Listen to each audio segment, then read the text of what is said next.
Hi guys, Matt Easton here, Scholar Gladiatoria. So when I first uploaded a video showing people my new massive spadone or montante or greatsword or zweihander or whatever you want to call it, many names they went by.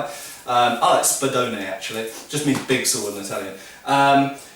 One of the first things that people commented on was the size of the guard and said, why does it need such a big guard? Well, very simply, it needs such a big guard because it's got such a big handle. And why does it need such a big handle? Because it's got such a big blade. Okay, so if we have a very long blade and big blade, you need a longer handle to control it, like a pole arm.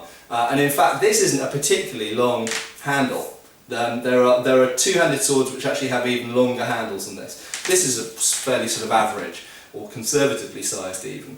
Okay, so first thing is you need a long grip to control the long blade. It's heavy. Incidentally, I weighed this sword. It's a bit heavier than I thought it was. It's 7 3/4 pounds, which is exactly 3.5 kilograms. So it's a fairly heavy beast. There are people out there with montante, so the Spanish version, montante trainers that are using sort of 5.5, 6 pound versions, so a lot lighter than this. And I really regret that I can't move this as quick as some of those guys can do. But there's some brilliant montante. If you're looking for videos on how to use these things, search for montante.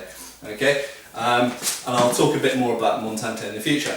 But so we've got a long grip. Now there is a relationship between the length of the grip and the length of the guard, and we see this with long swords. And in fact, Filippo Vardi in the 1480s, Italian fencing master in a related tradition to Fiore di Liberi, he actually says that the guard of the sword should be the span of a hand, and so should the grip. So he relates the length of the cross guard to the length of the grip, if I remember correctly. Correct me if I've slightly got that wrong, but more or less he's saying that the guard should be the same length as the hilt.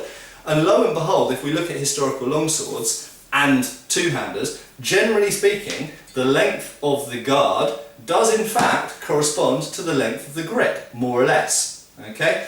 I don't have a tape measure with me to hand, but you can see that that guard is roughly the same length as the grip, not including the pommel.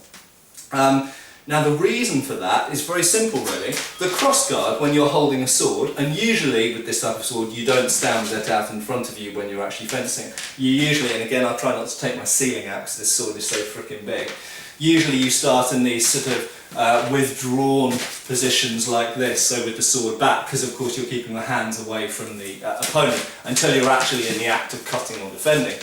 But when the sword is out in front of you, when you're either cutting or defending, you'll notice there's an angle here. And during a lot of the action of this blade, when my hands come into the danger zone, essentially the hitting distance for my opponent, you'll notice that the crossguard is now in front of my hands. Now if that crossguard was shorter, my rear hand would be exposed for a lot of time. So it's very important that this guard and grip form a kind of triangle, because it's the length of this guard that's actually protecting my hands. So the longer the grip gets, the longer the guard must get to provide adequate protection.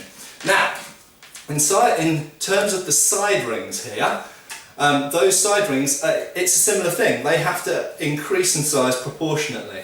You have to remember that this type of sword, if you're fighting against people, and this type of sword dates from the late 16th century, so 1580, 1590, the kind of people you're going to be fighting may have a rapier or a side sword, or sword and shield, a side sword and shield at that date, in which case your guard isn't that important, because you're going to be hitting them, or if you're doing it right, you're going to be hitting them so far away that they shouldn't be able to reach your hands in one single move.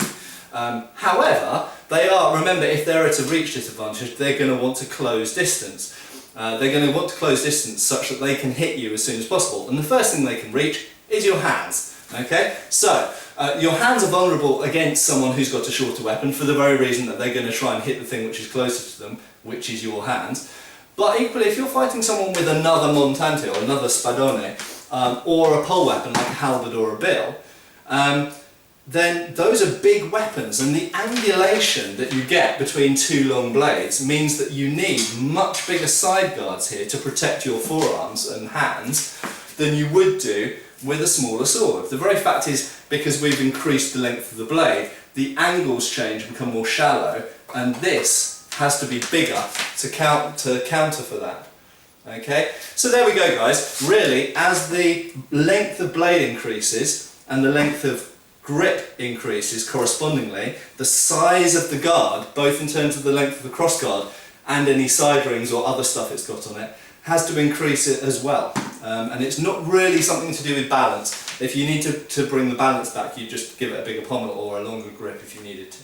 So it's really about hand and forearm protection. Cheers guys! Click subscribe now and also follow us on Facebook.